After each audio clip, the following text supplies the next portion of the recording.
구독과 좋아요 눌러주세요.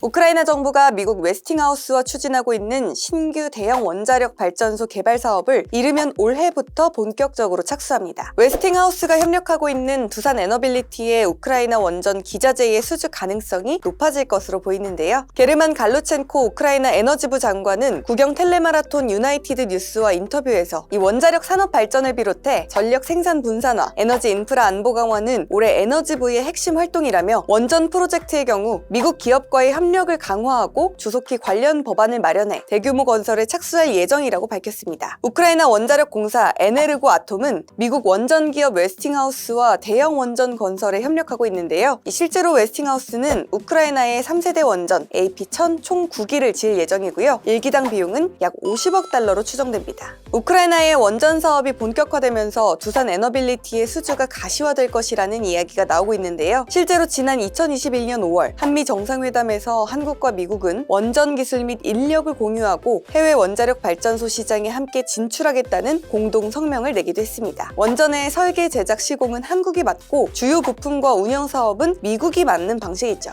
특히 원전의 원천 기술을 보유한 웨스팅하우스는 원자로 용기, 증기 발생기 등 주기기를 두산 에너빌리티에 발주해 왔습니다. 두산 에너빌리티의 수혜 기대감이 커지는 가운데 과연 앞으로는 어떻게 될까요? 자세한 내용은 조태현 기자가 알아봤습니다.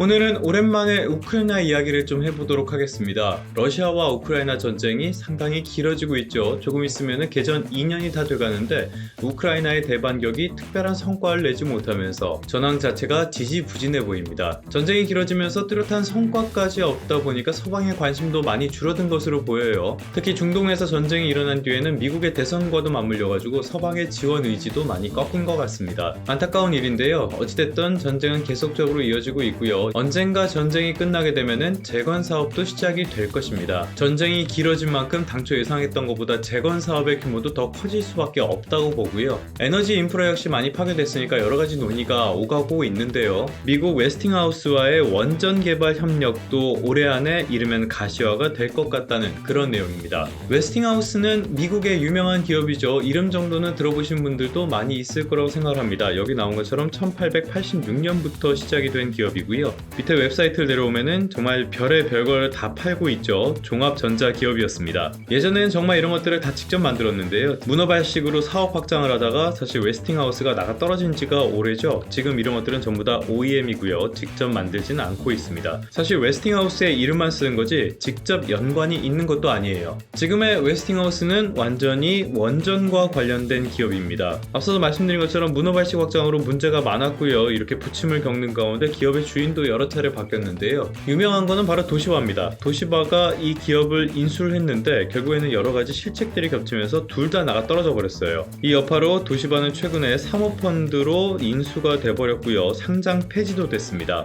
이렇게 완전히 도시바라는 회사가 몰락하는 계기가 된 게 바로 웨스팅하우스의 인수라는 평가가 대체적입니다. 이 웨스팅하우스는 지금 캐나다 쪽에 있는 우라늄 회사 카메코라는 곳이 인수를 한 상태입니다. 과거의 명성은 지금은 찾아볼 수가 없는 상태가 됐지만 그래도 원전 쪽에서는 원천 기술을 많이 가지고 있는 회사이기도 합니다. 이번에는 두산 에너빌리티입니다. 두산 에너빌리티는 예전에는 두산 중공업이었죠. 지난해 초에 사명을 바꿨습니다. 플랜트 기업인데요. 앞서서 소개해드렸던 웨스팅하우스 그리고 한국수력원자력이 소송전을 벌일 때 이 두산 에너빌리티의 이름도 많이 언급이 됐었습니다. 이것과는 별개로 두 회사는 협력 관계를 계속적으로 이어오고 있는데요. 웨스팅하우스에서 원자로 용기나 증기 발생기 같은 것들을 두산 에너빌리티에 계속적으로 주문을 해왔습니다. 미국 기업에는요 원전과 관련된 원천 기술은 충분히 있습니다. 1979년에 3마일 섬 사고, 이 사고 이후에는 원전을 짓지 않았다는 점이에요. 이게 3마일 섬 사고 이후에 처음으로 진행된 신규 원전 프로젝트였습니다.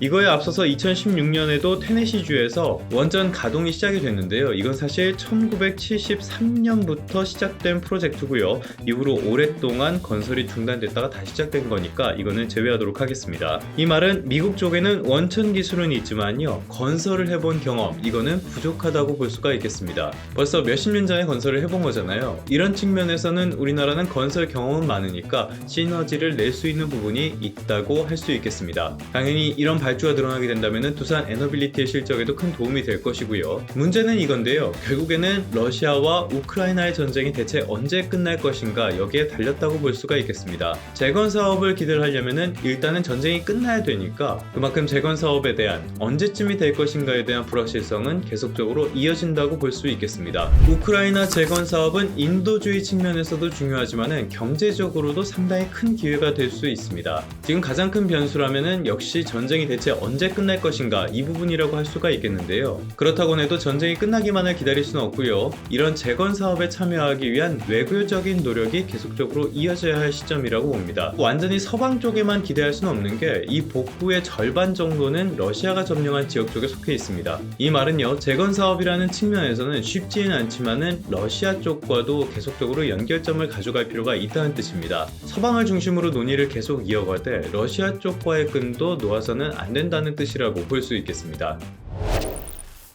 그러면 성공 투자하시고요. 다음 시간에 다시 뵙도록 하겠습니다.